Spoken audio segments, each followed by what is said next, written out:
A new adaptation of an acclaimed Stephen King sci-fi book seems to retcon the dark backstory of a villain in one significant way.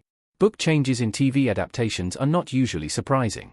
However, one villain's story retcon in the new Stephen King TV show is quite intriguing because it alters how audiences perceive the character. In both movie and TV adaptations of Stephen King's works, villains are often retconned in the strangest ways.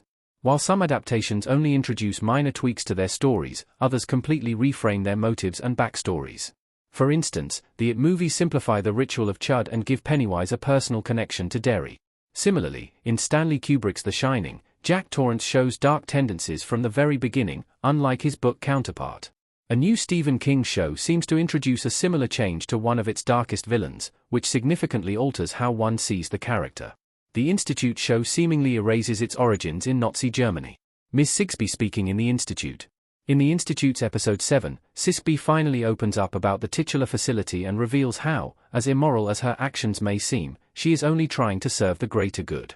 She also recalls the Institute's history and explicitly mentions that it has been around since 1950. This revelation confirms the central facility has existed for a long time, but significantly changes the facility's origin story from the book. Stephen King's The Institute mentions that the first facility was established during Nazi Germany, hinting that it has been around since World War II. In the book, this timeline clue also points towards a major parallel between the Institute and real-world atrocities committed under the guise of scientific progress.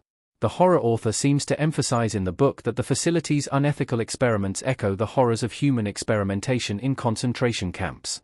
It seemed like MGM+'s The Institute was initially aiming for a similar thematic resonance, but it later changed things a little by altering the facility's original history.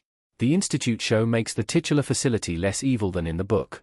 Joe Freeman as Luke Ellis in Stephen King's The Institute. By tracing the Institute's origins back to Nazi Germany, the Stephen King TV show could have been far darker thematically. Its story would also have been far more hard-hitting if it had accurately adapted its source material. By changing the timeline of the Institute's origins, the show softens the immediate historical horror that King drew upon.